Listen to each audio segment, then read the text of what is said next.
we need to have a talk. Yeah. Well, we wanted to get home as fast as possible and shower.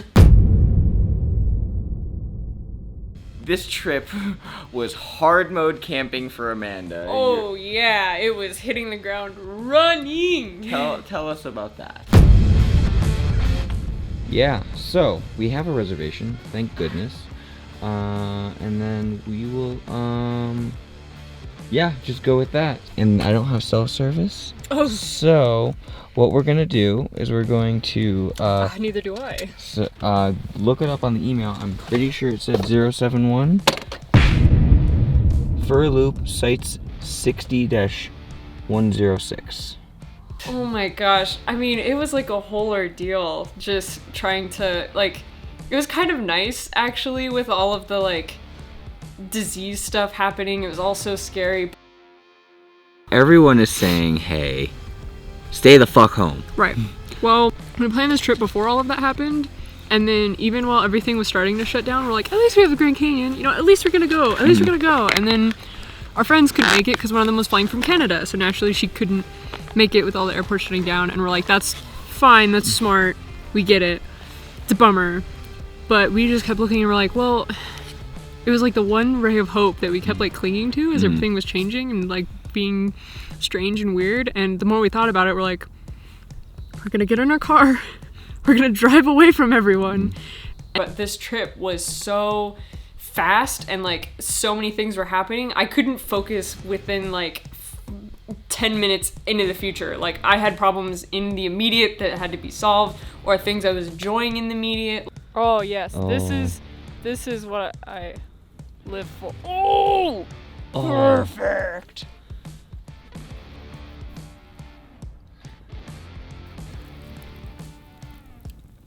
To Yvonne in June when we come, or at some point. It's gonna be way better.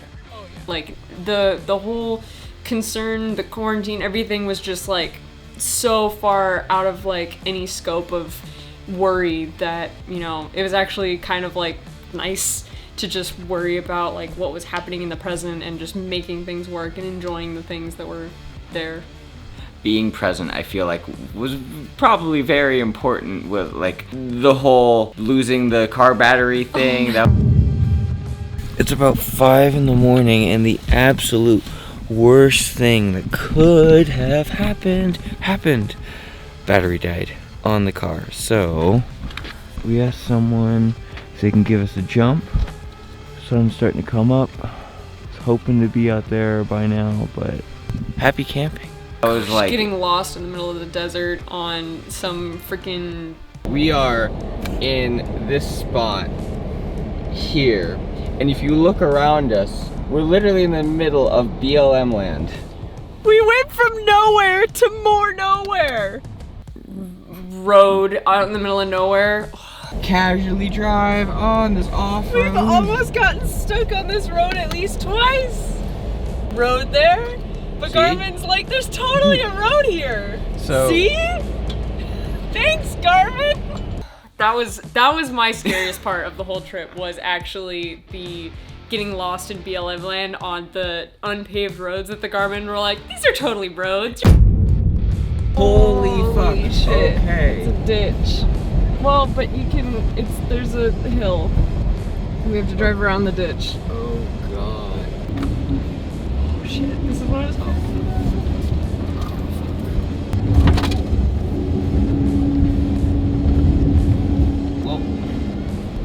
Well, that was a big fat waste of time.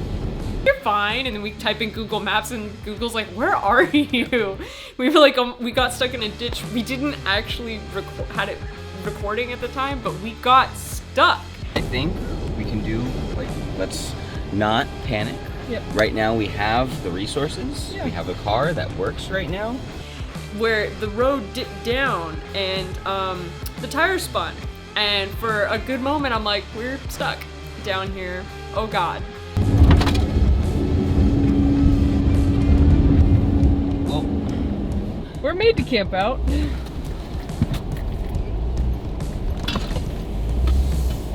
Because like when the car battery died, we were at least like in a campsite. That was in the middle of nowhere at 4 in the morning.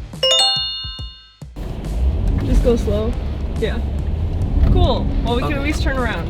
All right. And we know we've at least made it this far, so that means that we can make it back Yeah. just as far. Yeah. I do smell a little bit of burning, so I'm Yeah, gonna that was just from double check. revving the engine. Like, We had that no was... access to Yeah, anyone. no one knew where we were. That was actually the scariest part for me. What was the scariest part for you? Amanda, I appreciate you being a team player with all of this, because it's early and this is actually like literally the worst thing that could have happened. So I'm sorry, no, I'm not worried about it. I'm sorry that you don't get to do your shoot today. It was probably the car battery, because Right. like the second that happened, I'm like, okay, everything's closed, and even though we're in a campsite, we're still in a remote area. Right. Like, we anticipated like 4 hours until AAA would come. Another update. We totally asked some people to give us a jump, but the battery is probably so dead that, yeah, it's just not gonna work. Ray, if you're watching this, I am so sorry. I am subjecting this one to my bullshit. Thank God when I called and we got service, it was 45 minutes, but even then, two things were really worrisome for me. The first part was notated that the vehicle is a half a mile, 0.5 miles from the store. Call the member when arriving to the store so he can guide you to the vehicle. we had to walk about half a mile, which isn't that far, but to get service in Right. general. We were at the general store, AAA is on its way, and then 45 minutes, which means we're gonna just chill for 45 minutes and not let this ruin our day trip to the Grand Canyon. Right, Amanda? Yep. Yeah. And nothing was open. Like, I had to walk to a hotel just to see if they had a landline.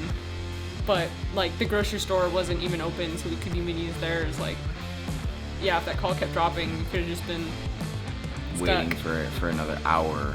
On top of that, the very nice AAA lady, we had a miscommunication about where we should meet. Oh, yeah. So here's the kicker. When we made the call, we said, we're at the grocery store. Please tell the driver, can he come pick us up at the grocery store and drive us to our campsite about 0.5 miles away. Miles from the store. Call the member when arriving to the store so he can guide you to the vehicle. Guide you to the vehicle. Guide you to the vehicle. Fast forward in time a little bit, the AAA gentleman, Richard. What was your name? My name's Richard. Richard, thank you very much, Richard. He so kindly and randomly stopped by the grocery store just to get some stuff, and we just happened to be there. Jags So- flagged him down and was like, hey, were you responding to our call? Oh, thank God. Music to my ears! Oh. And he was like, wait, were you the call? Because he had driven around the campsite. She had given him the campsite, but not told him about the grocery store. So he had driven around the campsite, couldn't find us, gave up, decided to stop by the store on his way home. If he hadn't have done that, would have missed us. Yep. We would have been waiting for nothing. For another hour as well. So that was my scariest That part. that was a crazy close call. Like, But outside of that, it was a really wonderful trip because, like We you made said, we escaped the COVID-19 stuff, Yeah. and we're alive, Yeah. and now we can tell the story, and we have some photos to show, Yeah. and now it's warm in our. yes, because the first night we were here, it was below freezing, and Jags and I were staying in the car, and like with blankets and things, and so it's like, if we would have tried to tent camp in below freezing weather, it hailed, like, we weren't prepared. We were preparing for cold. We weren't preparing for hail in a tent cold. I think you said it when we were on the trip. All of the garbage really put in perspective the rest of the day. Like, after we got the car battery, we started driving down all of those like canyon roads just to get it charged, and This is like the most chaotic camping trip, and you're being exposed to this Yeah. in like a way that's. Welcome to Jag's first camping trip. I'm hanging in there. Our day got so much better. Like, we had such a good day. and it like the disaster kind of threw into perspective everything else. Contrast. Like Yeah. when you have really bad things happen, it makes whatever good thing happened just feel that much better. Yeah. What was your favorite part? Honestly, the sunrise on our way out, like that was such a beautiful That was really scene. cool.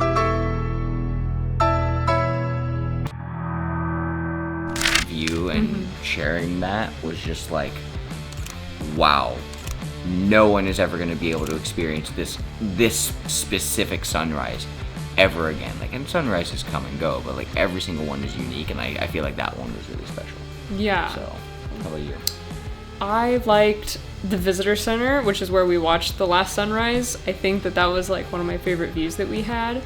And I actually really liked the wildlife, which was really cool. I didn't expect, because I expected to see the Grand Canyon, but I didn't expect to see like the deer just walk up to you more or less. We were driving down the road and we like nearly stopped.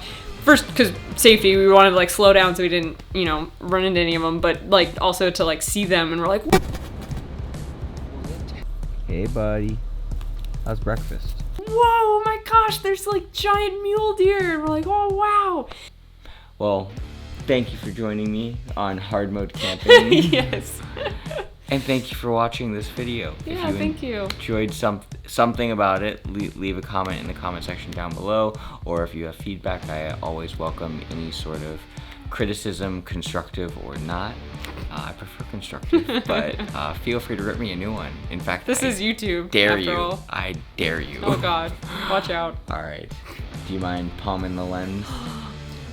Bye.